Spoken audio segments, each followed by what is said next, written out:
They tried to steal $1 billion in a single night. Not a bank robbery, no weapon, no gateway cards, just series of fraudulent messages sent through a global banking system while most of the world was asleep. And here's the funny part, they almost got away with it. But a spelling error is the only reason. One single spelling error in one of the transfer requests is the only reason they did not walk away with $1 billion.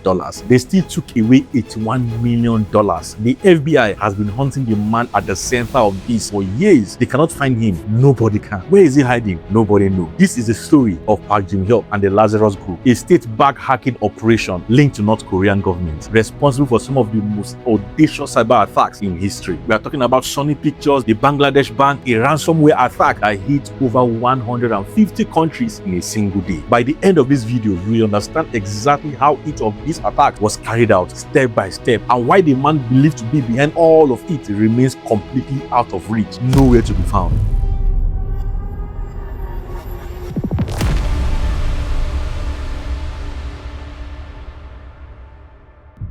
Before we continue, who is the Lazarus Group and who is Jin Hyok? Most hacking groups are after quick payday. Get in, take the money, disappear. The Lazarus Group was built for something entirely different. Widely linked to North Korean intelligence apparatus, this is a structured, state-funded cyber unit believed to be tasked with one specific mission: generate money for a government that the rest of the world has financially cut off. North Korea sits under some of the heaviest international sanctions on earth. Legitimate trades almost impossible. The government needs revenue because they can't run without money, and at some point, someone in Pyongyang decided that the internet was the answer. At the center of this operation sits Jin Hyok, a North Korean programmer, government trained from a young age, identified as one of the most technically gifted operatives inside the Lazarus Group. He did not stumble into the world, he was built for it. In 2018, the United States Department of Justice named him publicly. He released his photograph, his known aliases, his employers, and a detailed account of his involvement in multiple attacks. The FBI put him on their cyber most wanted list and offered $5 million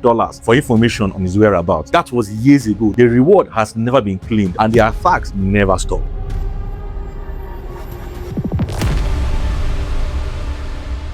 In 2014, Sony Pictures was preparing to release a comedy film called The Interview. The plot involved a fictional assassination of North Korean leader Kim Jong-un. To most of the world, it was a joke. To Pyongyang, it was something that needed to be destroyed. The Lazarus Group moved first. They got inside Sony's network using a method that requires no sophisticated breach at all. Phishing mails, carefully crafted messages sent to Sony employees that looked completely legitimate. That was all it took. Once inside, they did not rush. They moved slowly through networks for weeks, mapping the system, identifying what was stored and where, learning how the organization communicated internally. They were invincible. Then, on a Tuesday morning in November, every screen across Sony offices showed the same image, a red square, a single message underneath it: "You have been hacked." Can you imagine that? What followed was catastrophe. Unreleased films dumped into the internet, private salary information for hundreds of employees exposed, confidential emails between executives published for the world to read, years of internal business documents gone. Sony lost over $100 million. The studio was paralyzed for weeks. But for Sony, attack, as devastating as it was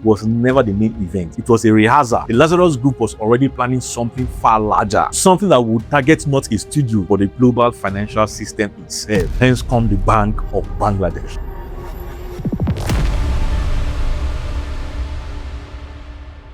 This is the attack that proved what the Lazarus Group was truly capable of. In 2016, they set their sights on the Bangladesh bank, the central bank of an entire nation. But they were not planning the conventional breach. They were planning something that had never been attempted at this scale before. Their target was SWIFT, the Society for Worldwide Interbank Financial Telecommunication, a messaging network that banks all over the world used to send international transfer transactions to each other. If you could send fraudulent messages through SWIFT while making them look completely legitimate, you could instruct banks to move money anywhere in the world. You can see how crazy it is. That is exactly what they did. The Lazarus Group spent months studying how Bangladesh Bank communicated through the SWIFT system. They learned the language, the format, the timing, the names of the people who authorized transfers. Then they submitted 35 fraudulent transfer requests through the network. Can you imagine that? 35,000 requests, impersonating bank officials, routing the instructions through the Federal Bank of New York. The total request, $1 billion. That's a huge amount of money. But here's the crazy part. Most of it was blocked, not because of any sophisticated detection system because one of the transfer requests contained a spelling error that flagged a routine review. The word foundation instead of foundation. One typo. This is crazy. $81 million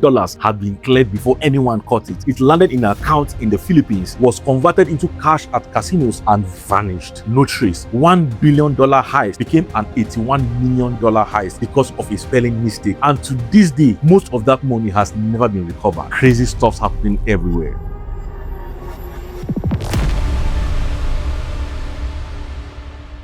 If the Bangladesh bank heist showed what the Lazarus Group could do when they were focused on one target, WannaCry showed what they could do when they decided to hit everyone at once. In May 2017, a piece of ransomware called WannaCry began spreading across the internet at a speed that security researchers had never seen before. Ransomware works by encrypting every file on an infected computer and displaying a single message: pay us or lose everything. WannaCry did not spread through phishing emails this time. It exploited a vulnerability in Microsoft Windows that allowed it to move automatically from one computer to the next across a network with no human interaction required at all. It was essentially a digital infection that spread like a virus. Within a single day, it had hit over 200,000 systems across 150 countries. Hospitals in the United Kingdom could not access patient records. Factories shut down. Telecom companies, universities, and government departments across Europe and Asia were paralyzed simultaneously. The estimated global cost, $4 billion. The United States, the United Kingdom, and several allied governments formally attributed WannaCry to the Lazarus Group. And guess the man in the center of all this?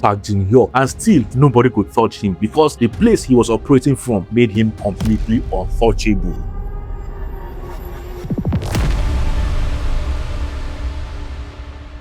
Here's the question that sits underneath all of this. The guy behind this all is still out there. The world knows who he is. The FBI has named him, photographed him, built a completely criminal case against him, and placed a $5 million bounty on information about his location. So why is he still free? The answer is straightforward and deeply frustrating. He's protected by a government. North Korea does not cooperate with international law enforcement. There is no extradition treaty, no diplomatic channel that functions, no mechanism through which any foreign government can reach inside the country and hold anyone accountable for anything. Jin Hyok is not hiding. He's operating under state protection in a country that view his work not as a crime but as a strategic asset. You can see clearly now, crazy things are happening. And the Lazarus Group had not slowed down. Security researchers and government agencies have continued to track their activities across cryptocurrency exchanges, defense contractors, and financial institutions in years since WannaCry. The attacks are ongoing. The methods evolve, the target changed, but the structure remained the same. A government, a unit, a mission, and an internet that has no borders and no single authority capable of stopping them. Jin Hyok and the Lazarus Group represent something the world was not fully prepared for. A nation state that decided cybercrime was not just possible but necessary. That the internet was not just a communication tool but a weapon and a revenue stream rolled into one. Sony was the warning. Bangladesh was the proof. WannaCry was a demonstration of scale, and $5 million reward sitting unclaimed on the FBI's website is the most honest summary of where things stand. The case is built, the evidence is documented, the name and the face are public, but the man is untouchable,